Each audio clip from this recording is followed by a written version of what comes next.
నవరం Congress party వ్యవస్థాపక అధ్యక్షులు షేక్ జలీల్ ఖాన్ మీడియాతో మాట్లాడారు. నవరం కాంగ్రెస్ పార్టీ పర్సనల్గా బోర్డుతో కలిసి ఇఫ్తార్ విందును బహిష్కరించారు. వక్ఫ్ బోర్డు చట్టాలను ప్రభుత్వాలు నిర్లక్ష్యం చేస్తున్నాయి. దేశంలో ముస్లింలు పేదరికంలో 11 లక్షల కోట్లు వక్ఫ్ బోర్డు ఆస్తులను పరిరక్షించాలి. బీజేపీతో కలిసి కూటమి ప్రభుత్వం ముస్లింలను నిర్వీర్యం చేసే ప్రయత్నం చేసింది. ముస్లిం హక్కులను కాపాడాలి అని ప్రభుత్వాన్ని కోరుతున్నామని అన్నారు. గౌరవనీయులు నారా చంద్రబాబు నాయుడు గారు గతంలో అధికారంలో ఉన్నప్పుడు రంజాన్ పండుగ సందర్భంగా నల్ల రేషన్ కార్డుదారులకు రంజాన్ తోఫా ఇచ్చారు. మరి ఈనాడు మర్చినట్టున్నారు. మరి విజయవాడ నగరంలో ఈరోజు ఇఫ్తార్ విందు ఏర్పాటు చేస్తా ఉన్నారు.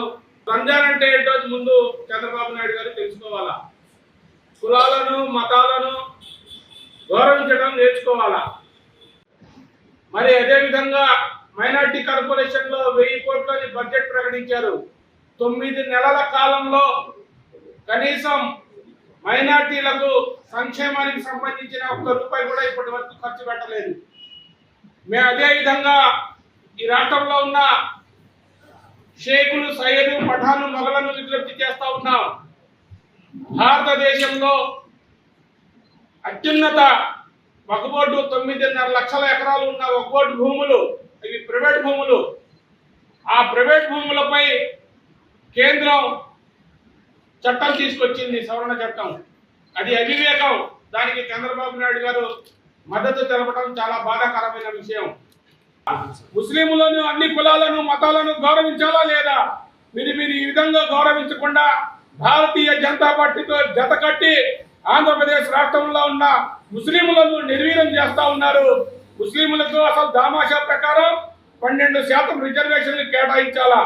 స్వాతంత్రం రాకముందే మాకు తెల్లదొరలు 10% రిజర్వేషన్లు కేటాయించారు.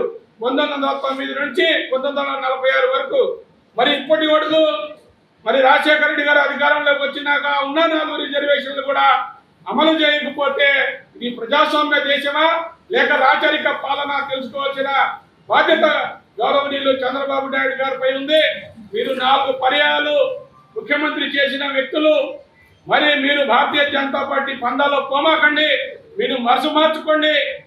ఈ 4 అంశాలు కూడా మరి మన హక్కుగా, ముస్లింలకు హక్కుగా ఏర్పడిన పవిత్ర గ్రంథం జిబ్రైల్ సలాం ద్వారా అవతరించిన ఈ రంజాన్ పండుగ యొక్క విశిష్టత మీరు తెలుసుకోండి. కనీసం రంజాన్ తోఫా ఇవ్వకపోతే ముస్లిం కుటుంబానికి, ప్రతి కుటుంబానికి ₹10,000 కేటాయించాలని మేము నవరం కాంగ్రెస్ పార్టీ ద్వారా, అదేవిధంగా ముస్లిం పర్సనల్ లా బోర్డు ద్వారా, ముస్లిం ఐక్యవేదిక అంజుమన్ ఇస్లామిక్ కమిటీ ద్వారా ఈ రాష్ట్ర ముఖ్యమంత్రికి విజ్ఞప్తి చేస్తా ఉన్నాం. జై హింద్.